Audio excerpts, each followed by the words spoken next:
नमस्कार। AGCNN news पर रोवो news में आपका स्वागत है।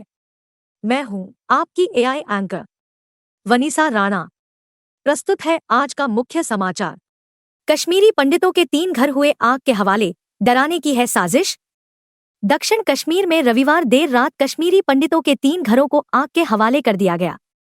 जम्मू कश्मीर के अनंतनाग जिले के मट्टन इलाके के लोन मोहल्ला में कश्मीरी पंडितों के घर जलकर राख हो गए। हालांकि जलकर राख हुए ये घर कश्मीरी पंडितों के विस्थापन के चलते कई सालों से खाली पड़े थे। लेकिन सवाल अब भी वही है कि क्या फिर से ऐसा करके कश्मीरी पंडितों को डराने की साजिश चल रही। दक्षिण कश्मीर के डीआईजी जावेद इकबाल मट्टू ने अनंतनाग में कश्मीर पंडितों के मकान में आग लगने की घटना के बारे में मीडिया को जानकारी दी। उन्होंने कहा कि 28 और 29 जुलाई की रात को मट्टन में रहने वाले पंडित परिवारों के 3 घर और अनाज भंडार आग की घटना में क्षतिग्रस्त हो गए। रिपोर्ट के अनुसार आग आनंद राजदान के घर से शुरू हुई और फिर इसने पास के शादी लाल राजदान और श्याम लाल पटवार के घरों को भी नुकसान पहुंचाया। इस मामले में एफआईआर दर्ज कर ली गई है। डीआईजी ने कहा कि घटना के बाद उन्होंने एफएसएल टीम को मौके पर बुलाया और जांच के लिए सभी नमूने एकत्र किए गए। उन्होंने कहा कि वरिष्ठ अधिकारी सीसीटीवी फुटेज और अन्य पहलुओं जैसे सभी परिदृश्यों को देखने के बाद इस घटना की जांच कर रहे हैं। उन्होंने बताया कि इस मामले में मट्टन पुलिस स्टेशन में भारतीय न्याय संहिता की धारा 326 के तहत 76/2024 पर एफआईआर दर्ज की गई है। हालांकि अभी तक कश्मीर पंडितों के मकान में आग लगने की वजह सामने नहीं आई। क्या कश्मीरी पंडितों को डराने की है साजिश? जम्मू कश्मीर पुलिस ने मामला दर्ज कर आग लगने के कारणों की जांच शुरू कर दी है। वहीं इस घटना के बाद कई सवाल उठने लगे हैं। कश्मीरी पंडित समुदाय के सदस्यों का आरोप है कि यह आग उन्हें डराने और घाटी में लौटने से रोकने के लिए लगाई गई थी। दैनिक जागरण की रिपोर्ट के मुताबिक कश्मीरी पंडित संघर्ष समिति के अध्यक्ष संजय टिक्कू ने आग की घटना को षड्यंत्र करार दिया है। उन्होंने कहा कि विस्थापित कश्मीरी हिंदुओं की कश्मीर वापसी की कोशिशों को रोकने के लिए इस तरह का षड्यंत्र रचा जा सकता है। बता दें कि 1989 में शुरू हुआ कश्मीरी पंडितों का पलायन भारत के इतिहास का बेहद दुखद अध्याय। हाउसेस जो कश्मीरी पंडित्स के थे उसमें फायर इंसिडेंट हुआ है।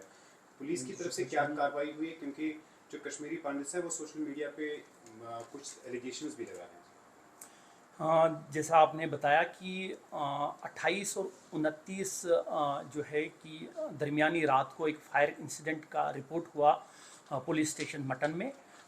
ये फायर इंसिडेंट जो है वो एक कश्मीरी पंडित के घर से स्टार्ट हो गया, जिसका श्री आनंद जी राजदान के घर से स्टार्ट हुआ।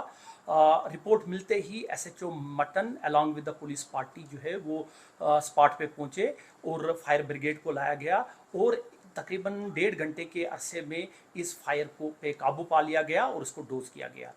जहाँ तक फायर का इंसिडेंट है उसके बाद उसमें कुछ एडजस्टेंट जो साथ में जो घर थे, जिसमें शादीलाल राजदान का श्याम लाल पटवार का जो घर है उसमें भी डैमेज हुआ और एक कुठार जिसमें जो है ग्रेन स्टोर होते हैं वो भी उसमें डैमेज हुआ उस फायर के इंसिडेंट में। इस immediately after the fire incident जो है वो हमने जो है वो एफएसएल टीम को जो है वो मंगवाया। सीसीटीवी कैमरास जो है जितने भी अलॉन्ग साइड से है उनका सीसीटीवी कवरेज जो है वो हमने टेप की। इस इंसिडेंट के बाद जो है पुलिस स्टेशन मटन में जो है वो एफआईआर जो है वो रजिस्टर हुआ। एफआईआर 76 ऑफ 2024 अंडर सेक्शन 326 भारतीय न्यायालय के तहत जो है वो ये रजिस्टर हुआ और इसमें जो है वो इन्वेस्टिगेशन की कार्रवाई जो है वो स्टार्ट की। मैं आपको ये एश्योर करना चाहता हूँ यहाँ पे कि ये इन्वेस्टिगेशन जो है बड़ी रोबस्ट तरीके से हमने स्टार्ट की है, जिसमें इन्वेस्टिगेशन को जो है वो एक सीनियर ऑफिसर्स के तहत इसको सुपरवाइज किया जा रहा है। जैसे मैंने आपको पहले बताया कि हमने इस इन्वेस्टिगेशन में एफएसएल को, सीसीटीवीज़ को और जितना भी हमारे पास टेक्निकल नो हाउ जो है उसको जो है वो बराएकार हम ला रहे हैं, ताकि हम इस इन्वेस्टिगेशन को रोबस्ट तरीके से इन्वेस्टिगेट करके इस इंसिडेंट के बारे में जल्द से जल्द आप लोगों को भी और जो है वो हम बता सकें कि ये इंसिडेंट फायर इंसिडेंट कैसे हुआ और इसकी जो इन्वेस्टिगेशन की कार्रवाई जो है वो हम आपको बता देंगे। Thank you. आज के लिए बस इतना ही। मुझे दीजिए इजाजत। नमस्कार।